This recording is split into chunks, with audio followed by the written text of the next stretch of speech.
How do 9 experienced hikers, who prepared meticulously for a dangerous trek, end up dead in the snow? Some barefoot, others without eyes, and some with traces of radiation on their clothes. Was it an avalanche, a military test, or an accident no one could have foreseen?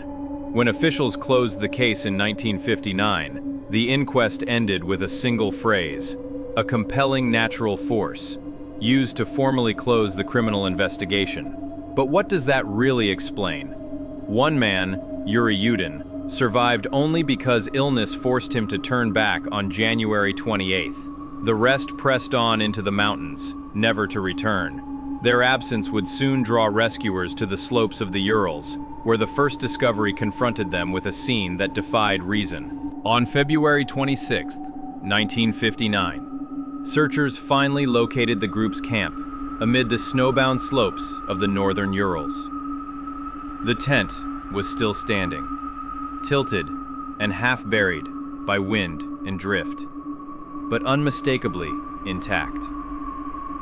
From a distance, that sight must have offered a flicker of relief. An upright tent usually meant protection, shelter, and the chance of survivors inside. But as they reached it, relief turned to puzzlement. Nive, the tent, was empty. What drew the immediate attention of investigators were several long cuts in the canvas, reported to have been sliced from the inside. Whether this was a frantic escape or a calculated attempt to get out quickly remains uncertain. Inside, boots were laid out neatly in rows. Heavy coats were still in place, either folded or hung. A disassembled stove lay packed to one side, unused. A plate of food sat unfinished, frozen mid-meal. To those arriving, the contrast was stark. All the essentials of life remained untouched, yet the people were gone. That absence became critical when paired with the freezing conditions. At night, temperatures in that area dropped well below zero, and proper clothing meant the difference between survival and a swift death. These were seasoned hikers, disciplined and trained, yet nearly every vital article, boots, outerwear, gloves, had been left in the tent. Nothing suggested haste in laying out their camp. Everything suggested intention. But then, why would they abandon it all for the blizzard outside? The snow around the tent delivered another clue. Investigators found 9 distinct footprints leading downhill, one set for each missing hiker. Some tracks were clearly barefoot, others made in socks, and a few left by a single boot. The pattern wasn't chaotic. The prints suggested an orderly descent, a group walking with relative composure. Forensic notes later recorded that these tracks could be followed for about 500 meters before the weather swallowed them up. That strange trail raised more questions than it answered. What could drive 9 experienced hikers to slice themselves out of their own shelter, only to walk underdressed into lethal cold? From the outset, theories tried to address that contradiction. Some researchers proposed that the tent had been stressed by snow load or threatened by a small slide, prompting an emergency exit. Others speculated about smoke from a malfunctioning stove, forcing an evacuation before the group had time to grab clothing or boots. Less grounded speculation suggested an outside intrusion, something or someone they had to escape. But the neatness of the tracks seemed to counter the idea of frenzied panic. Nothing suggested a wild scatter in every direction. Instead, it looked like measured steps into worsening cold, undertaken with full awareness of the risk. The tent became the enduring emblem of the Dyatlov mystery, largely because it embodies unsolved contradiction. Inside lay order and preparation, outside only bleak exposure. Photographs frozen in the case files continue to show the torn canvas, the rations unopened, the belongings abandoned only inches from where they might have saved lives. Researchers still pause on that moment and ask, what compelled 9 rational, disciplined people to walk into the night with almost nothing? Whatever the reason, the trail away from the tent did not vanish without trace. It carried steadily downhill, pointing toward the line of a distant forest. Out there, beneath the trees, the searchers would soon find the first direct evidence of what became of the hikers after that silent departure. At the edge of the forest stood a massive cedar tree, its branches stretching high above the snow. Beneath it, searchers discovered the first of the missing hikers, Yuri Doroshenko and Georgy Krivonyshenko. Their bodies lay side by side in the snow, close to the remnants of a small fire. Both men were dressed in little more than shirts and underwear, with no boots, gloves, or coats, barely enough to survive for even a short time in the brutal sub-zero night. The evidence around them suggested they fought to hold out as long as they could. Charred logs showed they had managed to start a fire, though its size was pitiful against the wind and cold. Investigators later noted that Krivonyshenko's skin bore burns, likely from coming into direct contact with the flames in desperation. The meager fire could never have kept them alive for long, but its remains revealed the final, instinctive efforts of 2 men trying to create the smallest barrier against the mountain's chill. The cedar itself carried additional clues. Its lower branches were broken off several meters above the ground, as if someone had climbed high into the tree. Scratches and torn bark suggested hands and boots had scraped against it. Why go up there at all? Investigators speculated that one or both men had climbed to see the slope above, perhaps to glimpse the tent in the distance, or to gather dry branches for fuel. The burns on Krivonyshenko paired with the tree damage gave weight to both theories. They needed wood to feed the fire, and they may also have been trying to reorient themselves in the blizzard. Either way, the battered branches stood as silent proof of struggle.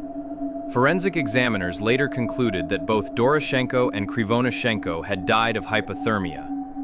Their positioning near the remnants of the fire, their lack of clothing, and the absence of fatal physical trauma all supported this finding. Unlike later discoveries, their cause of death was clear. Exposure to the cold had ended their lives. What remained unexplained was why they were forced into such a situation in the first place, stripped of equipment and separated from the relative shelter of their tent. This contradiction sharpened the mystery. Both men were trained, experienced hikers. They knew the dangers of exposure, yet they had neither the clothing nor the supplies required for survival. To anyone trained in the same conditions, the sight of them half-dressed under the tree made no sense. It raised the troubling question of what circumstances had left them with no other option but to huddle beneath a cedar with only a weak fire to prolong the inevitable. Around the site, searchers recognized another chilling detail. These 2 had not died instantly, nor had they been abandoned outright. Their presence there meant at least some of the group had pushed into the forest together before fracturing apart. The tree marked the evidence of that break. 2 men isolated, freezing, attempting to last the night while others headed elsewhere. The Dyatlov group had not faced their end in one place at one time, but in separate scenes scattered across the slope. The cedar tree, more than the abandoned tent, became a symbol of the earliest answers and the deepest contradictions in the case. It revealed not just death, but an ongoing fight to live. Burned skin, clawed bark, and scraps of firewood, all hinting at the last chaotic decisions of men trying to resist the elements. Yet, the larger question persisted. The fire, the stripped branches, the exposed bodies, they all explained how these 2 died, but nothing about why the group had been driven into those circumstances at all. And the cedar was only the beginning. Other bodies remained hidden beneath the snow, and when they were finally uncovered, the picture of what had happened on the mountain grew far more unsettling. In early May, when the spring thaw softened the mountain's grip, the final search parties ventured deeper into the forest. On May 4 and 5, nearly 75 meters beyond the Cedar Tree, they located the remaining 4 hikers. Their bodies were found in a ravine, buried beneath roughly 4 meters of snow in a shallow, icy streambed. For months, the cold had preserved them unseen, and when uncovered, their condition forced the investigation in unsettling new directions. Unlike the 2 men under the cedar, these 4 had more clothing. Some garments were identified as belonging to the earlier dead, suggesting that in their final hours, the group had redistributed what little they could to share warmth. Strips of fabric, scarves, and portions of jackets layered together told a story of survival improvisation. But the autopsies revealed outcomes that went far beyond exposure to cold. 3 of the 4 showed catastrophic injuries. Nikolai Thibault Brignol had severe skull fractures, the kind the medical examiner directly compared to trauma from a high-speed car crash. Ludmila Dubinina and Semyon Zolotaryov both suffered massive rib fractures, with damage so extensive that it would have ruptured internal organs and made breathing impossible. The 4th hiker, Alexander Kolovatov, presented no such crushing injuries. His death was attributed to hypothermia. Examiners were struck by the violent disparity: 1 body consistent with freezing, 3 with lethal blunt force trauma on par with accident-level impacts. Significantly, none of these injuries showed significant penetration of the skin. There were no obvious cuts, stab wounds, or bruising patterns matching weapons. The damage had rent the bones without leaving typical external signs, a force devastating but invisible on the surface. Alongside the skeletal trauma, the condition of the soft tissue raised new controversy. Dubinina's body, in particular, was missing both eyes and her tongue. At the time, these facts drove speculation of mutilation or worse. Yet the forensic examiner noted that her body had lain partly in running water, where soft tissue and organs can decompose or wash away long before the rest of the body. Inconsistent exposure to meltwater, bacteria, and freezing cycles could strip delicate areas while leaving the rest of the corpse intact. While disturbing to confront, this context offered a natural explanation consistent with post-mortem decomposition, not conclusive evidence of deliberate removal. Another layer of mystery appeared in laboratory testing. Fragments of clothing from the ravine bodies showed elevated radioactivity. Measured values exceeded 5,000 disintegrations per minute, higher than ordinary background levels. 3 items were specifically confirmed. Investigators, however, cautioned against abrupt conclusions. At least 2 of the hikers had previously handled or worked near sources of radioactive material, and garments could have retained contamination before the expedition. Moreover, in 1959, detection equipment was sensitive, and environmental transfer was entirely possible. Whether the radiation pointed to hidden weapons testing or unrelated pre-existing contact remained unresolved. The finding, though scientifically documented, resisted neat interpretation. Placed side by side with the earlier discoveries, these 4 hikers complicated every attempt at a unified cause.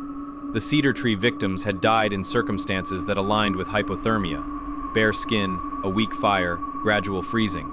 Yet in the ravine, crushed ribs and broken skulls suggested an immense, focused force. How could 2 groups, separated by barely 100 meters, face such different fates on the same night? One seemed overcome by cold, the other by sudden violence. This split haunted investigators and families alike. The official report chose vague phrasing: a compelling natural force. It avoided committing to avalanche, accident, or attack. To those waiting for answers, each layer of evidence only sharpened the contradictions. Freezing coexisted with trauma, missing tissue with natural decay, radiation with possible contamination from prior work. One explanation never covered them all. Still, the question pressed forward. If the last 4 were crushed by vast force without evident external impact, what could generate such trauma on a remote slope? Was it nature itself, or the byproduct of human activity? The case records documented the facts, but left the cause adrift. And in the years that followed, one possible explanation, dismissed for decades, found renewed attention. Investigators began asking, could the snow itself, shifting in ways once overlooked, account for injuries severe enough to match those autopsy reports? For decades, researchers and enthusiasts alike dismissed the avalanche explanation. The reasoning seemed clear. The slope wasn't steep enough, the tent was still mostly upright, and there was no sign of the chaotic debris left by a typical slide. To many, the evidence didn't fit. Yet, in the past few years, scientists have brought the hypothesis back into serious discussion through a different lens: the idea of a delayed slab avalanche. In 2021, engineers Alexander Puzrin and Johann Gohm published a model suggesting that the hikers may have triggered instability when they cut their tent platform into the slope. By slicing into the snowpack, they left behind a weak layer that, combined with wind-driven snow accumulation, could give way hours later. Their simulations calculated a delay of about 7.5 to 13.5 hours between cutting the slope and the failure, remarkably close to the likely window when the group was resting in their tent. Rather than an immediate collapse, this mechanism implies a slow, hidden buildup that only released well into the night. At first glance, the notion seems modest. The word avalanche often conjures images of roaring torrents charging downhill, but a slab avalanche operates differently. It involves a compact sheet of dense, cohesive snow, shearing from underneath and collapsing with enormous weight. Though far less dramatic in appearance, the physics is no less dangerous. At the velocities modeled, roughly 2 meters per second, wind-packed slabs striking a body could deliver blunt force trauma equivalent to a vehicular impact. Most tellingly, the model closely mirrored what investigators found: severe rib and skull fractures without matching external wounds. Exactly the kind of injuries consistent with crushing pressure rather than direct blows or weapons. This science also confronted earlier objections head-on. The first was slope angle. Critics argued the terrain wasn't steep enough for an avalanche, but the study showed slab failures can release even on relatively shallow slopes if local variations and weak layers exist. The second was absence of debris. Rescue photographs showed no large slide paths or piles of churned snow, but a small, localized slab, later covered by wind and snowfall, could leave little surface trace within weeks. Both issues, once fatal to the theory, no longer carried the same weight against the evidence. The idea gained further traction when official authorities revisited the case.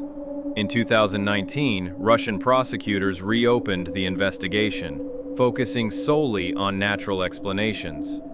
A year later, in 2020, they announced their conclusion: an avalanche was deemed the most probable cause of death. While phrased carefully, the statement marked the first time state authorities had pointed to a specific natural mechanism rather than persist with vague language like compelling natural force. For many, this echoed the scientific work emerging at the same time, lending it added authority. Yet not everyone is convinced. Even if the slab explains the crushing injuries and the apparent calmness of the footprints, an organized retreat rather than life or death panic, it leaves other anomalies unsettled. The clothing contamination with radioactivity, for instance, cannot be accounted for by snow mechanics. Nor does the theory fully address the unusual soft tissue losses documented in the Ravine group, though decomposition in flowing water remains a strong candidate. Critics also argue that experienced hikers abandoning boots and coats entirely suggests more than just snow pressing into their tent. To them, the avalanche model solves the core medical puzzle but leaves the broader mystery intact, its edges still rough with unanswered questions. Still, this reframing of the Dyatlov Pass offers something that eluded investigators for 6 decades, a scenario rooted in measurable physics, supported by tangible data, and consistent with major injuries long thought inexplicable. Rather than invoking hidden weapons or otherworldly forces, it reflects the subtle and dangerous mechanics of the mountain itself. By grounding speculation in delayed failure and snow science, the slab avalanche has become the first explanation capable of standing up to both autopsies and on-site conditions. But while the theory brings clarity to certain details, it has not closed the case in minds of many. The Dyatlov Pass has grown far beyond a scientific study. It has taken on a cultural weight that lives alongside its physical evidence. This is why the story still circulates more than 60 years later, why it appears in books, films, and documentaries, and why whispers of stranger possibilities have never quite disappeared. In the years after the hikers were buried, the Dyatlov Pass case refused to stay confined to one remote corner of the Urals. It drew scientists, historians, and storytellers who each tried to find meaning in how 9 trained young people could vanish so unexpectedly. Books, essays, and films attempted to reconstruct the night step by step, some grounded in science and others leaning toward the unknown. Instead of resolution, every new account seemed to pull the mystery wider. What began as a single event became a story about how people everywhere respond when evidence stops short of certainty. Part of that persistence lies in the climate in which the tragedy unfolded.